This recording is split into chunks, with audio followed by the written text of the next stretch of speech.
dim up in lights, he just wants to be heard. Whether it's the beat or the mic, he feels so unlike everybody else, alone. In spite of the fact that some people still think that they know him, but fuck him, he knows the code. It's not about the salary, it's all about reality and making some noise, making a story, making sure his click stays up. That means when he puts it down, Tox picking it up. Let's go. Who the hell is he anyway? He never really talks much, never concerned with status, but still leaving him starstruck. Humble through opportunities given despite the fact that many misjudge him cause he makes a living from writing raps. Put it together himself, got a picture connects, never asking for someone's help or to get some respect. He's only focused on what he wrote, his will is beyond reach, and now it all unfolds, the skill of an artist. This is 20% skill, 80% fear, be 100% clear, cause Ryu was ill. Who would've thought he'd be the one that set the West in flames? And I heard him wreck it with the Crystal Method, name of the game. Came back, dropped Megadeth, took him to church. I like Bleach, man. Ryu had the stupidest verse, this dude is the truth. Now everybody giving them guest spots and stocks through the roof. I heard he fucking with that stock.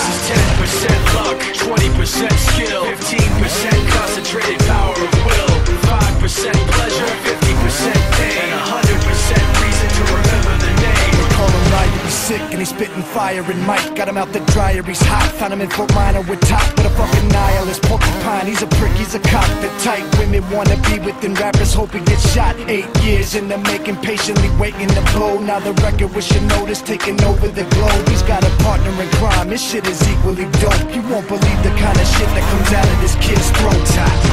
He's not your everyday on the block. He knows how to roll with what he's got, making his way to the top. He often gets a comment on his name. People keep asking him, was it given that birth or does it stand for an acronym? No, he's living proof. Let him rock in the booth. He'll get you buzzing quicker than a shot of vodka with juice. Him and his crew are known around as one of the best, dedicated to what they do and give 100%. Forget Mike, nobody really knows how or why he works so hard. It seems like he's never got time because he writes every note and he writes every line. And I've seen him at work when that light goes on in his mind. It's like a design is written in his head every time before he even touches a key or speaks in a rhyme. And those motherfuckers he runs with, the kids that he signed, ridiculous, without even trying. How do they do it? This is 10% luck, 20% skill, 15% concentrated power of